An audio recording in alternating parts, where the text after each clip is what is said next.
नमस्कार दोस्तों, आप सबका मैं अपने चैनल में स्वागत करती हूँ। आज की कहानी है मुंशी प्रेमचंद जी के द्वारा लिखा गया कहानी काया पलट। ये उनके वरदान उपन्यास का तृतीय भाग है। तो चलिए बिना देर किए कहानी को हम लोग शुरू करते हैं। जैसे सिंदूर की लालिमा से मांग रच जाया करती थी, जैसे ही बिरजन के आने से प्रेमवती के घर की रौनक बढ़ गई। सुदामा ने उसे ऐसे गुण सिखाए थे कि जिसने उसे देखा मोह गया। यहाँ तक कि सेवती की सहेली रानी को भी प्रेमवती के सम्मुख स्वीकार करना पड़ा कि तुम्हारी छोटी बहू ने हम सबों का रंग फीका कर दिया। सेवती उससे दिन दिन भर बातें करती और उसका जी न उठता। उसे अपने गाने पर अभिमान था, पर इस क्षेत्र में भी बिरजन बाजी ले गई। अब कमलाचरण के मित्रों ने आग्रह करना शुरू किया कि भाई, नई दुल्हन घर में लाए हो, कुछ मित्रों की भी फिक्र करो। सुनते हैं परम सुंदरी पाए हो। कमलाचरण को रुपए तो ससुराल से मिले ही थे। जेब खनखना कर बोले, अजी दावत लो, शराबे उड़ाओ। हाँ, बहुत शोरगुल ना मचाना, नहीं तो कहीं भीतर खबर होगी तो समझेंगे कि ये गुंडे हैं। जब से वह घर में आई है मेरे तो होश उड़े हुए हैं। कहता हूँ अंग्रेजी, फारसी, संस्कृत अलग अलग सभी घोटे बैठी है।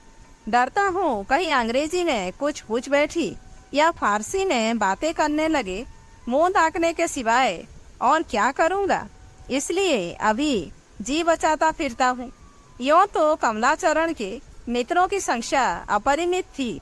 नगर के जितने कबूतरबाज, कनकौएबाज गुंडे थे, सब उनके मित्र। परंतु सच्चे मित्रों में केवल 5 महाशय थे और सभी के सभी फाके मस्त छिछोरे थे। उनमें सबसे अधिक शिक्षित मियाँ मजीद थे। ये कचहरी में आरायज किया करते थे। जो कुछ मिलता वह सब शराब में भेंट करते। दूसरा नंबर हमीद खां का था। इन महाशय ने बहुत पैतृक संपत्ति पाई थी, परंतु 3 वर्ष में सब कुछ विलास में लुटा दी। अब यह ढंग था कि साय को सज धज कर गलियों में धूल फाँकते फिरते थे। तीसरे हजरत सैयद हुसैन थे, पक्के जुआरी, नाल के परम भक्त, सैकड़ों के दांव लगाने वाले। स्त्री गहनों पर हाथ मांजना तो नित्य का इनका काम था। शेष 2 महाशय राम सेवक लाल और चंदूलाल कचहरी में नौकर थे। वेतन कम पर ऊपरी आमदनी बहुत थी।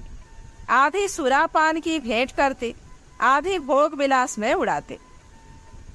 घर में लोग भूखे मरे या भिक्षा मांगे, इन्हें केवल अपने सुख से काम था। सलाह तो हो चुकी थी। 8 बजे जब डिप्टी साहब लेटे तो ये 5 जने एकत्र हुए और शराब के दौर चलने लगे। 5 पीने में अभ्यस्त थे। अब नशे का रंग जमा, बहक बहक कर बातें करने लगे। मजीद, क्यों भाई कमलाचरण, सच कहना, स्त्री को देखकर जी खुश हो गया कि नहीं? कमला, अब आप बहकने लगे क्यों? राम सेवक, बतला क्यों नहीं देते? इसमें छेपने की कौन सी बात है? कमला, बतला क्या, अपना सिर दो।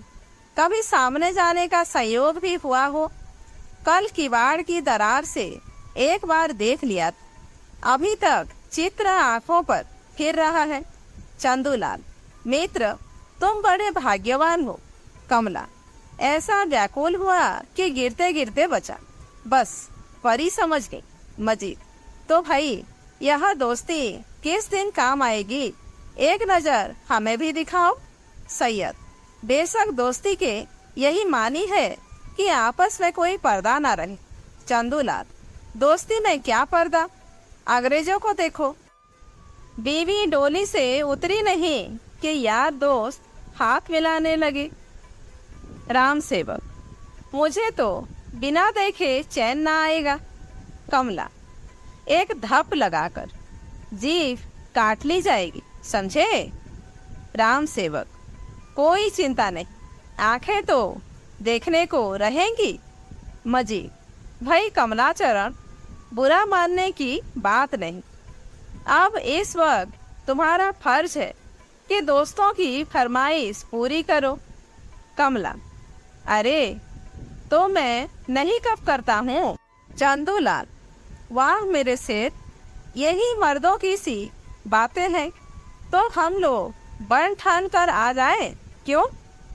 कमला: जी, जरा मुंह में टानिक लगा लीजिएगा, बस इतना बहुत है। सैयद: तो आज ही ठहरी ना। इधर तो शराब उड़ रही थी, उधर बिरजान पलंग पर लेटी हुई विचार में मग्न हो रही थी। बचपन के दिन भी कैसे अच्छे होते, यदि वे दिन एक बार फिर आ जाते। ओह, कैसा मनोहर जीवन था। संसार प्रेम और प्रीति की खान थी। क्या वह कोई अन्य संसार था? क्या उन दिनों संसार की वस्तुएं बहुत सुंदर होती थी? इन्हीं विचारों में आग झपक गई और बचपन की ये घटना आंखों के सामने आ गई। लल्लू ने उसकी गुड़िया मरोड़ दी। उसने उसकी किताब के 2 पन्ने फाड़ दिए। तब लल्लू ने उसकी पीठ में जोर से चुटकी ली, बाहर भागा। वह रोने लगी और लल्लू को कोस रही थी कि सुबामा उसका हाथ पकड़े आई और बोली, क्यों बेटी, इसने तुम्हें मारा है ना? यह बहुत मार मार कर भागता है, आज इसकी खबर लेते हैं। देखो कहाँ मारा है। लल्लू ने डबडबाई आंखों से बिरजन की ओर देख। तब बिरजन ने मुस्कुराकर कहा, मुझे उन्होंने कहाँ मारा है, वे मुझे कभी नहीं मारते। यह कहकर उसका हाथ पकड़ लिया, अपने हिस्से की मिठाई खिलाई और फिर दोनों मिलकर खेलने लगे। वह समय अब कहाँ, रात्रि अधिक बीत गई थी। अचानक बिरजन को जान पड़ा कि कोई सामने वाली दीवार धमधमा रहा है। उसने कान लगाकर सुना, बराबर शब्द आ रहे थे, कभी रुक जाते फिर सुनाई देते। थोड़ी देर में मिट्टी गिरने लगी। डर के मारे बिरजन के हाथ पांव फूलने लगे, कलेजा धक धक करने लगा। जी कड़ा करके उठी और महाराजन चतुरश्री समझी कि चिल्लाऊंगी तो जाग हो जाएगी। उसने सुन रखा था कि चोर पहले सेंध में पांव डालकर देखते हैं, तब आप घुसते हैं। उसने एक डंडा उठा लिया कि जब पैर डालेगा तो ऐसा तान कर मारूंगी कि टांग टूट जाएगी। पर चोर ने पांव के स्थान पर सिर रख दिया। महाराजिन घात में ही थी, डंडा चला दिया। खटक की आवाज आई। चोर ने झट सिर खींच लिया और कहता हुआ सुनाई दिया, उफ, मार डाला। खोपड़ी छन्ना गई।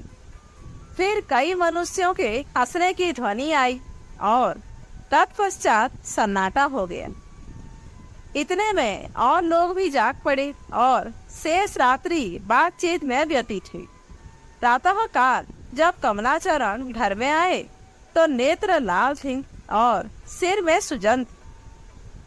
महाराजिन ने निकट जाकर देखा, फिर आकर बिरजल से कहा, बहू एक बात कहूँ, बुरा तो ना मानोगी? बिरजल: बुरा क्यों मानूंगी, कहो क्या कहती हो? महाराजिन: रात को सेंध पड़ी थी, वह चोरों ने नहीं लगाई थी। बिरजल: फिर कौन था? महाराजिन: घर ही के भेदी थे, बाहर ही कोई ना था। बिरजल: क्या किसी कहारन की शरारत थी? महाराज: नहीं, कहारों में कोई ऐसा नहीं है।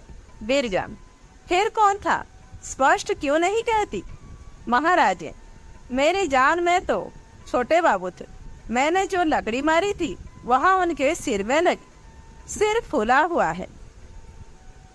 इतना सुनते ही बिरजन की भ्रुकुटी चढ़ गई, मुखमंडल अरुण हो गया। क्रोध होकर बोली, महाराजिन होश संभाल कर बातें करो। तुम्हें यह कहते हुए लाज नहीं आती? तुम्हें मेरे सम्मुख ऐसी बात कहने का साहस कैसे हुआ? साक्षात मेरे ऊपर कलंक का टीका लगा रही हो। तुम्हारे बुढ़ापे पर दया आती है, नहीं तो अभी तुम्हें यहाँ से खड़े खड़े निकलवा देती। तब तुम्हें विदित होता कि जीभ को बस में ना रखने का क्या फल होता है। यहाँ से उठ जाओ, मुझे तुम्हारा मोह देखकर ज्वर सा चढ़ रहा है। तुम्हें इतना ना समझ पड़ा कि मैं कैसा वाक्य मुंह से निकाल रही हूँ। उन्हें ईश्वर ने क्या नहीं दिया, सारा घर उनका है। मेरा जो कुछ है उनका है, मैं स्वयं उनकी चेरी हूँ। उनके संबंध में तुम ऐसी बात कह बैठी, परंतु जिस बात पर बिरजन इतनी क्रुद्ध हुई उसी बात पर घर के और लोगों का विश्वास हो गया। डिप्टी साहब के कान में भी बात पहुंची। वे कमलाचरण को उससे अधिक दुष्ट प्रकृति समझते थे जितना वह था। भय हुआ कि कहीं यह महाशय बहू के गहनों पर ना हाथ बढ़ाएं। अच्छा हो कि इन्हें छात्रालय में भेज। कमलाचरण ने यह उपाय सुना तो बहुत छटपटाया, पर कुछ सोचकर छात्रालय चला गया। बिरजन के आगमन से पूर्व कई बार यह सलाह हुई थी, पर कमला के हट के आगे एक भी ना चलती थी। यह स्त्री की दृष्टि में गिर जाने का भय था, जो अब की बार उसे छात्रालय ले गया। पहला दिन तो कमलाचरण ने किसी प्रकार छात्रालय में काटा। प्रातः से सायंकाल तक सोया किए। दूसरे दिन ध्यान आया कि आज नवाब साहब और तोखे मिर्जा के बटेरों में बढ़ाव जोड़ है। कैसे कैसे मस्त पट्टे हैं, आज उनकी पकड़ देखने के योग्य होगी। सारा नगर फट पड़े तो आश्चर्य नहीं। क्या दिल लगी है कि नगर के लोग तो आनंद उड़ाएं और मैं पड़ा रो। यह सोचते सोचते उठा और बात की बात में अखाड़े में था। यहाँ आज बड़ी भीड़। एक मेला सा लगा हुआ था। भिश्ती छिड़काव कर रहे थे। सिगरेट खोमचे वाले और तंबोली सब अपनी अपनी दुकान लगाए बैठे थे। नगर के मनचले युवक अपने हाथों में बटेन लिए या मखमली अड्डों पर बुलबुलों को बैठाए मटर गश्ती कर रहे थे। कमलाचरण के मित्रों की यहाँ क्या कमी थी। लोग उन्हें खाली हाथ देखते तो पूछते, अरे राजा साहब आज खाली हाथ कैसे। इतने में मियाँ सैयद, मजीद, हमीद आदि नशे में चूर सिगरेट के धुएं भकाभक उड़ाते दिख पड़े। कमलाचरण को देखते ही सबके सब सरपट दौड़े और उससे निपट गए। मजीद, आप तुम कहाँ गायब हो गए थे यार। कुरान की कसम, मकान के सैकड़ों चक्कर लगाए होंगे। राम सेवक, आजकल आनंद की रातें हैं भाई, आंखें नहीं देखते हो, नशा सा चढ़ा हुआ है। चंदूलाल, चैन कर रहा है पट्टा। जब से सुंदरी घर में आई उसने बाजार की सूरत तक नहीं देखी। जब देखिए घर में घुसा रहता है। खूब चैन कर लो यार। कमला, चैन क्या खाक करो, यहाँ तो कैद में फंस गया। 3 दिन से बोर्डिंग में पड़ा हुआ। मजीद, अरे खुदा की कसम। कमला, सच कहता हूँ, परसों से मिट्टी पलीद हो रही है। आज सबकी आंखें बचाकर निकल भागा। राम सेवक, खूब उड़े। वह मुछंदर सुपरिटेंडेंट झल्ला रहा होगा। कमला, यहाँ मार्के का जोर छोड़कर किताबों में सिर कौन मारता। सैयद, यार आज उड़ आए तो क्या। सच तो यह है कि तुम्हारा वहाँ रहना आफत है। रोज तो ना आ सकोगे और यहाँ आए दिन नई सैर, नई नई बहारें। कल नाला डिग्गी पर, परसों फ्रेट पर, नरसों बेड़ों का मेला। कहाँ तक गिनाओ। तुम्हारा जाना बुरा हुआ। कमला, कल की कटाव तो मैं जरूर देखूंगा, चाहे इधर की दुनिया उधर हो जाए। सैयद, और बेड़ों का मेला ना देखा तो कुछ ना देखा।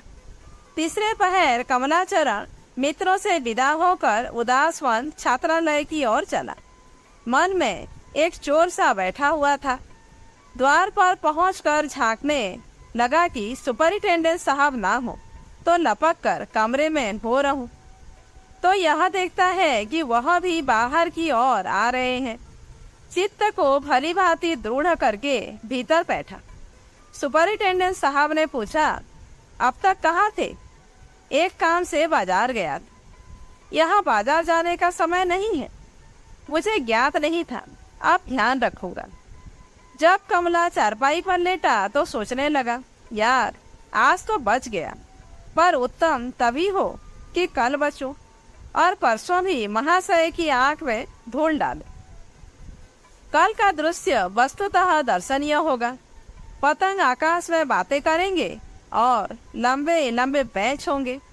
यह ध्यान करते करते सो गया। दूसरे दिन प्रातः काल छात्रालय से निकल भागा। सहृदगण लाल डिग्गी पर उसकी प्रतीक्षा कर रहे थे। देखते ही गदगद हो गए और पीठ ठोंकी। कमलाचरण कुछ देर तक तो कटाव देखता रहा, फिर शौक चर्राया कि क्यों ना मैं भी अपने कनकौए मंगाऊं और अपने हाथों की सफाई दिखलाऊं। सैयद ने भड़काया, बद बद कर उड़ाओ, रुपए हम देंगे।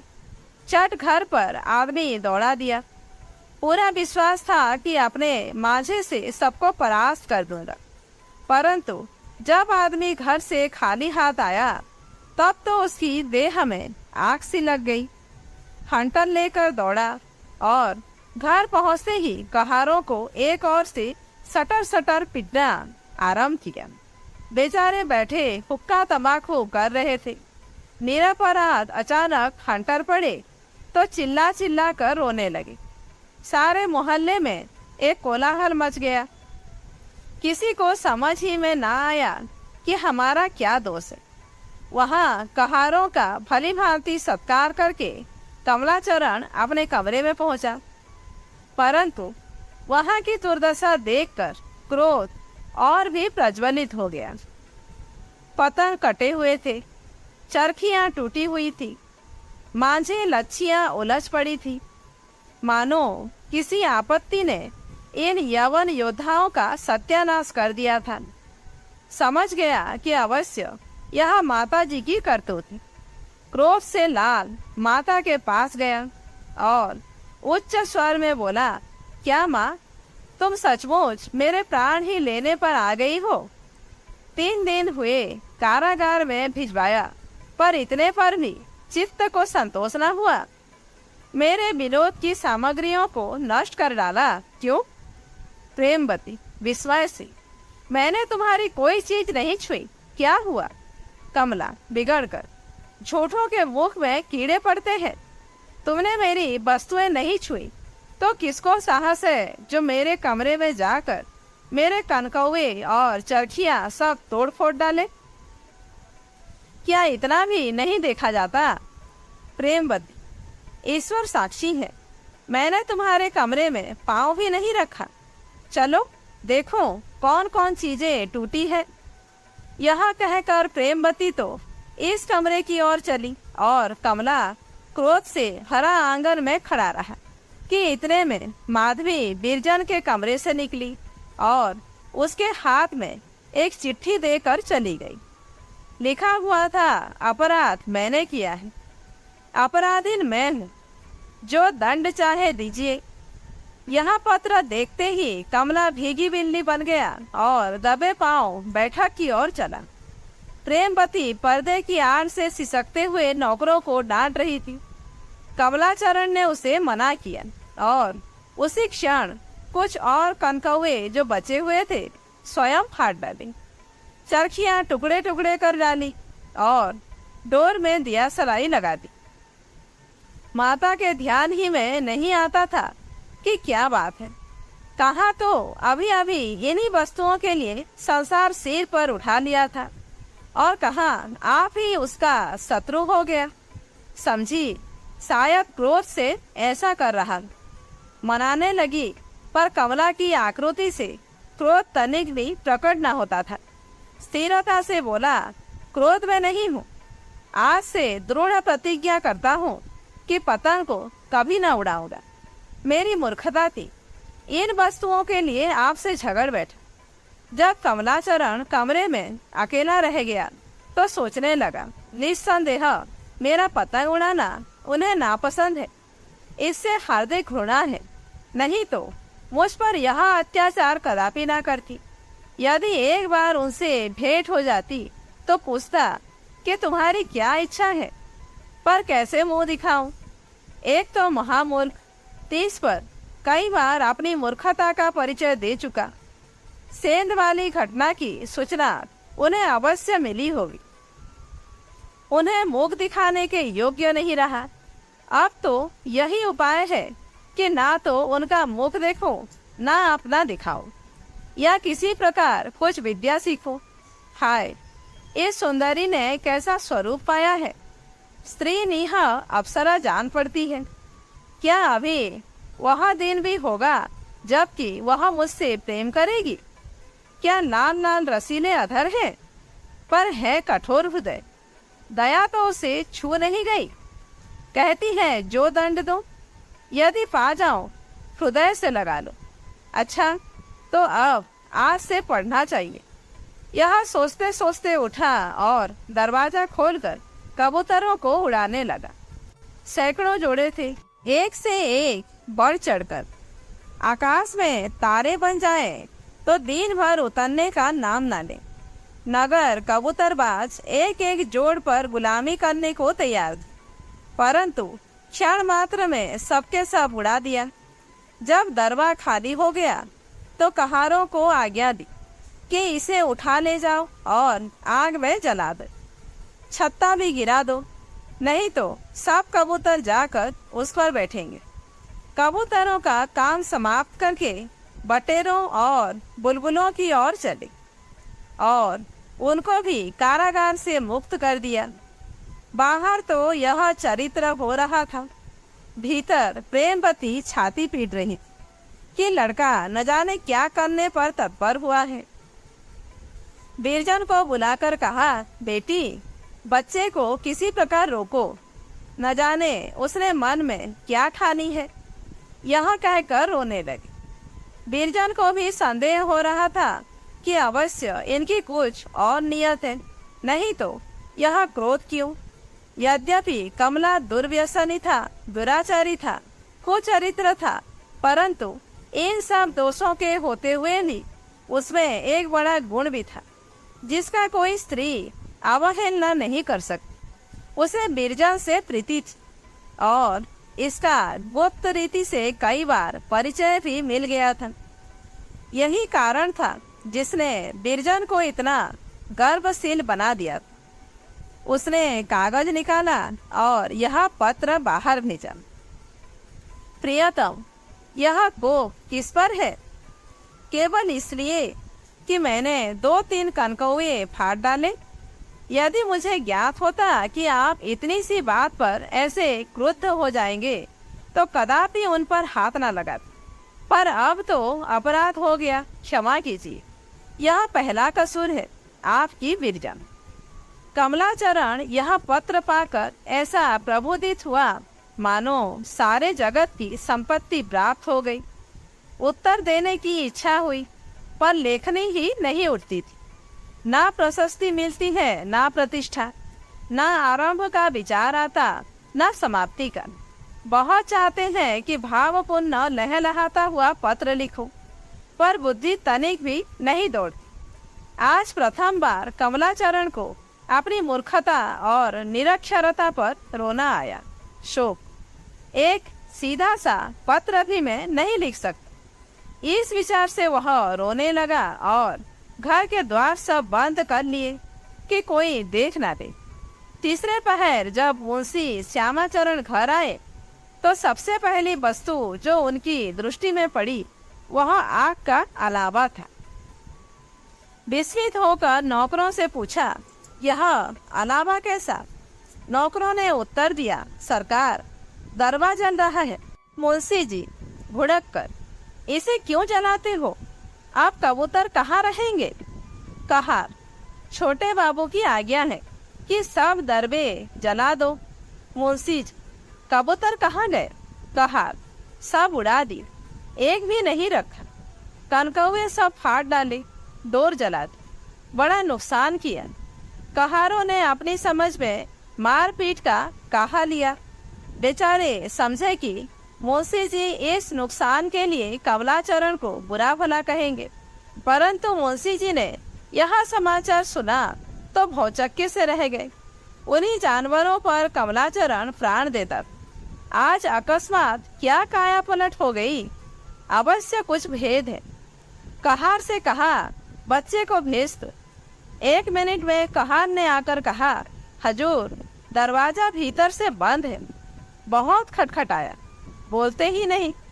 इतना सुनना था कि मुंशी जी का रुधिर शुष्क हो गया। झट संदेह हुआ कि बच्चे ने विष खा लिया। आज एक जहर खिलाने के मुकदमे का फैसला किया था। नंगे पांव दौड़े और बंद कमरे के किवाड़ पर बलपूर्वक लात मारी और कहा, बच्चा बच्चा। यह कहते कहते गला रोंद गया। कमलाचरण पिता की वाणी पहचान कर झट उठा और अपने आंसू पोंछकर किवाड़ खोल दिया। परंतु उसे कितना आश्चर्य हुआ जब मुंशी जी ने धिक्कार फटकार के बदले उसे हृदय से लगा लिया और व्याकुल होकर पूछा, बच्चा, तुम्हें मेरे सिर की कसम, बता दो, तुमने कुछ खा तो नहीं लिया? कमलाचरण ने इस प्रश्न का अर्थ समझने के लिए मुंशी जी की ओर आंखें उठाई तो उनमें जल भरा था। मुंशी जी को पूरा विश्वास हो गया कि अवश्य विपत्ति का सामना हुआ। एक कहार से कहा, डॉक्टर साहब को बुला ला, कहना अभी चलिए।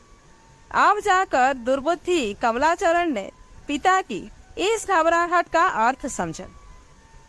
दौड़कर उनसे लिपट गया और बोला, आपको भ्रम हुआ है।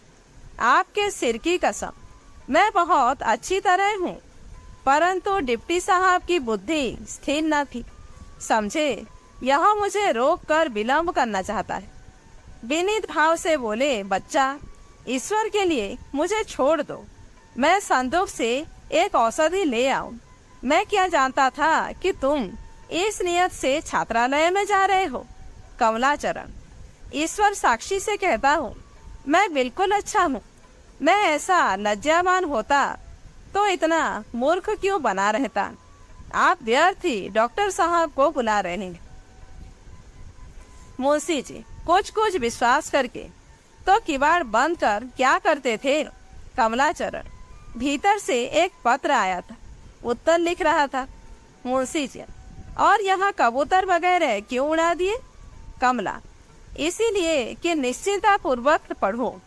इन्हीं बखेड़ों में समय नष्ट होता था। आज मैंने इनका अंत कर दिया। अब आप देखेंगे कि मैं पढ़ने में कैसा जी लगाता हूँ। अब जाके डिप्टी साहब की बुद्धि ठिकाने आई। भीतर जाकर प्रेमवती से समाचार पूछा तो उसने सारी रामायण कह सुनाई। उन्होंने जब सुना कि बिरजन ने क्रोध में आकर कमला के कनकौए फाड़ डाले और चरखियां तोड़ डाली तो हंस पड़े और कमलाचरण के विनोद के सर्वनाश का भेद समझ में आ गया। बोले, जान पड़ता है कि बहू इन लालाजी को सीधा करके छोड़ेगी। बिरजन की विदाई के पश्चात सुबामा का घर ऐसा सुना हो गया मानो पिंजरे से सुआ उड़ गया। वह इस घर का दीपक और शरीर की प्राण थी। घर वही है, पर चारों ओर उदासी छाई हुई। रहने वाला वे ही है, पर सबके मुख मलिन और नेत्र ज्योतिहीन हो रहे हैं। वाटिका वही है, पर ऋतु पतझड़ की है। विदाई के 1 मास पश्चात मुंशी संजीवन लाल भी तीर्थ यात्रा करने चले गए। धन संपत्ति सब प्रताप को समर्पित कर दी। अपने संग मृगछाला, भगवत गीता और कुछ पुस्तकों के अतिरिक्त कुछ न ले गए। प्रताप चंद्र की प्रेमाकांक्षा बड़ी प्रबल थी, पर इसके साथ ही उसे दमन की असीम शक्ति भी प्राप्त थी। घर की एक एक वस्तु उसे बिरजन की स्मरण कराती रहती थी। यह विचार एक क्षण के लिए भी दूर न होता था। यदि बिरजन मेरी होती तो ऐसे सुख से जीवन व्यतीत होता, परंतु विचार को वह हटाता रहता था। पढ़ने बैठता तो पुस्तक खुली रहती और ध्यान अन्यत्र जा पहुंचता। भोजन करने बैठता तो बिरजन का चित्र नेत्रों में फिरने लगता। प्रेमाग्नि को दमन की शक्ति से दबाते दबाते उसकी अवस्था ऐसी हो गई मानो बरसों का रोगी है। प्रेमियों को अपनी अभिलाषा पूरी होने की आशा हो या ना हो, परंतु वे मन ही मन अपनी प्रेमिकाओं से मिलने का आनंद उठाते रहते हैं। वे भाव संसार में अपने प्रेम पात्र से वार्तालाप करते हैं, उसे छोड़ते हैं, उससे रूठते हैं, उसे मनाते हैं और इन भावों में उन्हें तृप्ति होती है और मन को एक सुखद और रसमय कार्य मिल जाता है। परंतु यदि कोई शक्ति उन्हें इस भावोद्यान की सैर करने से रोके, यदि कोई शक्ति ध्यान में भी उस प्रियतम का चित्र ना देखने दे, तो उन अभागे प्रेमियों की क्या दशा होगी। प्रताप इन्हीं अभागों में था। इसमें संदेह नहीं कि यदि वह चाहता तो सुखद भावों का आनंद भोग सकता था। भाव संसार का भ्रमण अतीव सुखमय होता है, पर कठिनता तो यह थी कि वह बिरजन का ध्यान भी कुत्सित वासनाओं से पवित्र रखना चाहता था।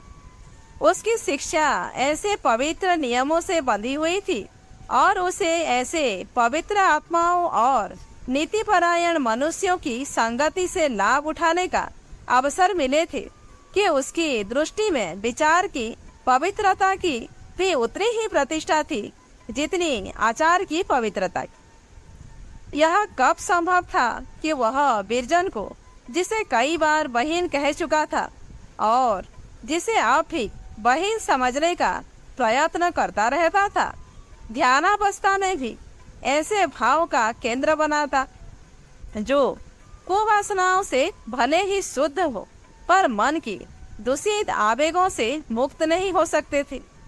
जब तक मुंशी जी संजीवन लाल विद्यमान थे, उनका कुछ न कुछ समय उनके संग ज्ञान और धर्म चर्चा में कट जाता था, जिससे आत्मा को संतोष होता था। परंतु उनके चले जाने के पश्चात आत्मा सुधार का यह अवसर भी जाता रहा। सुबामा उसे यूं मलिन मन पाती तो उसे बहुत दुख होता। एक दिन उसने कहा, यदि तुम्हारा चित्त ना लगता हो, प्रयाग चले जाओ, वहाँ शायद तुम्हारा जी लग जाए। यह विचार प्रताप के मन में भी कई बार उत्पन्न हुआ था, परंतु इस भय से कि माता को यहाँ अकेले रहने में कष्ट होगा, उसने इस पर कुछ ध्यान नहीं दिया था। माता का आदेश पाकर इरादा पक्का हो गया। यात्रा की तैयारियां करने लगा। प्रस्थान का दिन निश्चित हो गया। अब सुबामा की यह दशा है कि जब देखिए प्रताप को परदेश में रहने सहने की शिक्षाएं दे रही हैं। बेटा देखो, किसी से झगड़ा मत बोल लेना। झगड़ने की तुम्हारी वैसे भी आदत नहीं है, परंतु समझा देती हूँ। परदेश की बात है, फूंक फूंक कर पग धरना, खाने पीने में असंयम ना करना। तुम्हारी यह बुरी आदत है कि जाड़ों में सायंकाल ही सो जाते हो, फिर कोई कितना ही बुलाए पर जगते ही नहीं। यह स्वभाव परदेश में भी बना रहे तो तुम्हें सांझ का भोजन काहे को मिलेगा।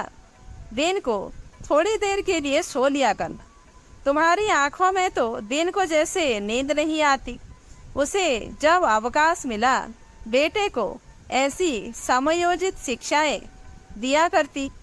निदान प्रस्थान का दिन भी आ ही गया। गाड़ी 10 बजे दिन को छूटती थी। प्रताप ने सोचा बिरजन से भेंट कर ले। परदेश जा रहा हो, फिर न जाने कब भेंट हो। चित्त को उत्सुक किया। माता से कह बैठ। सुबामा बहुत प्रसन्न हुई। एक थाल में मोदक, समोसे और 2-3 प्रकार के मुरब्बे रखकर राधिका को दिए कि लल्लू के संग जा। प्रताप ने बाल बनवाए, कपड़े बदले। चलने को तो चला, पर ज्यों-ज्यों पग आगे उठाता है, दिल बैठा जाता है। भांति भांति के विचार आ रहे हैं। बिरजन न जाने क्या मन में समझे, क्या सुन के समझे। 4 महीने बीत गए। उसने एक चिट्ठी भी तो मुझे अलग से नहीं लिखी। फिर क्यों कर कहूँ कि मेरे मिलने से उसे प्रसन्नता होगी। अजी, अब उसे तुम्हारी चिंता ही क्या है। तुम मर भी जाओ तो वह आंसू न बहाए। यहाँ की बात और, वह अवश्य उसकी आंखों में खटकेगा। कहीं यह न समझे कि लाला जी बन ठान कर मुझे रिझाने आए हैं।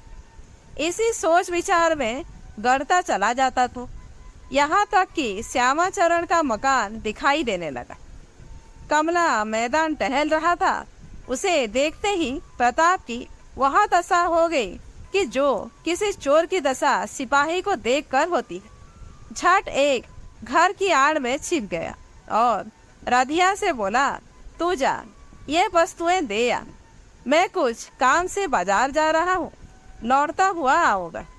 यह कहकर बाजार की ओर चला, परंतु केवल 10 ही डग चला होगा कि फिर महरी को बुलाया और बोला, मुझे शायद देर हो जाए इसलिए ना आ सकूँगा, कुछ पूछे तो यह चिट्ठी दे देना। कहकर जेब से पेंसिल निकाली और कुछ पंक्तियां लिख कर दे दी, जिससे उसके हृदय की दशा का भली भांति परिचय मिलता है। मैं आज प्रयाग जा रहा हूँ, अब वही पढ़ूंगा। जल्दी के कारण तुमसे नहीं मिल सका, जीवित रहूंगा तो फिर आऊँगा। कभी कभी अपने कुशल खेम की सूचना देती रहना। तुम्हारा प्रताप। प्रताप तो यह पत्र देकर चलता हुआ राधिया धीरे धीरे बिरजन के घर पहुंच। वह इसे देखते ही दौड़ी और कुशल खेम पूछने लगी, लारा की कोई चिट्ठी आई थी? राधिया, जब से गए चिट्ठी पत्री कुछ भी नहीं आई। बिरजन, चाची तो सुख से है। राधिया, लल्लू बाबू प्रयागराज जात है, 3 तनिक उदास रहे थे। बिरजन चौंक कर, लल्लू प्रयाग जा रहे हैं? राधिया, हाँ, हम सब बहुत समझाया कि परदेश में कहाँ जाइ हो, मुदा कहो की सुनत है। राधिया, कब जाएंगे? राधिया, आज 10 बजे की ट्रेन से जात हैं, तुमसे भेंट करन आवत रहे, तवन द्वारी पर आई के लबट गए। बिरजन, यहाँ तक आकर लौट गए? द्वार पर कोई था कि नहीं? राधिया, द्वार पर कहाँ आए, सड़क पर से चले गए। बिरजन, कुछ कहा नहीं, क्यों लौटा जाता हूँ? राधिया, कुछ कहा नहीं, इतना बोले कि हमार टेन छेड़ जाए तो हम जाए थे। बिरजन ने घड़ी पर दृष्टि डाली। 8 बजने वाले थे। प्रेमवती के पास जाकर बोली, माता, लल्लू आज प्रयाग जा रहे हैं, अगर आप कहें तो उनसे मिलती आऊं। फिर न जाने कब मिलना हो कब ना हो। महरी कहती है कि बस मुझसे मिलने आते थे, पर सड़क के उसी पार से लौट गए। प्रेमवती, अभी ना बाल गुंतवाए, ना मांग भरवाई, ना कपड़े बदले, बस जाने को तैयार हो गई। बिरजन, मेरी अम्मा, आप जाने दीजिए, बाल गुंतवाने बैठूंगी तो 10 यही बज जाएंगे। प्रेमवती, अच्छा तो जाओ, पर संध्या तक लौट आना, गाड़ी तैयार करवा लो, मेरी ओर से सुबामा को प्रणाम कह देना। बिरजन ने कपड़े बदले, माधवी को बाहर दौड़ाया कि गाड़ी तैयार करने के लिए कहो, और तब तक कुछ ध्यान न आया। राधिया से पूछा, कुछ चिट्ठी पत्री नहीं थी? राधिया ने पत्र निकाल कर दे दिया। बिरजन ने उसे हर्ष से लिया, परंतु उसे पढ़ते ही उसका मुंह कुम्हला गया। सोचने लगी कि यह द्वार तक आकर क्यों लौट गए, और पत्र भी लिखा तो ऐसा उखड़ा और अस्पष्ट। ऐसी कौन जल्दी थी? क्या गाड़ी के नौकर थे? दिन भर में अधिक नहीं तो 5-6 गाड़ियां जाती होंगी। क्या मुझसे मिलने के लिए उन्हें 2 घंटों का विलंब भी प्रणाम हो गया? अवश्य इसमें कुछ न कुछ भेद है। मुझसे क्या अपराध हुआ? अचानक उसे उस सत्य का ध्यान आया। जब यह अति व्याकुल हो प्रताप के पास गई थी और उसके मुख से निकला था, लल्लू, मुझसे कैसे सहा जाएगा। बिरजन को अब से पहले कई बार ध्यान आ चुका कि मेरा उस समय उस दशा में जाना बहुत अनुचित था, परंतु विश्वास हो गया कि मैं अवश्य लल्लू की दृष्टि से गिर गई। मेरा प्रेम और मन अब उनके चित्त में नहीं है। एक ठंडी सांस लेकर बैठ गई और माधवी से बोली, कोचवान से कह दो आप गाड़ी ना तैयार करें, मैं ना जाऊं। तो दोस्तों, आज की कहानी यहीं पर समाप्त होती है। कहानी कैसी लगी कमेंट करके ज़रूर बताइए। अच्छी लगी हो तो एक लाइक कीजिए, जानने वालों को शेयर कीजिए और ऐसे ही वीडियोज आगे देखने के लिए मेरे चैनल को सब्सक्राइब करना मत भूलिए।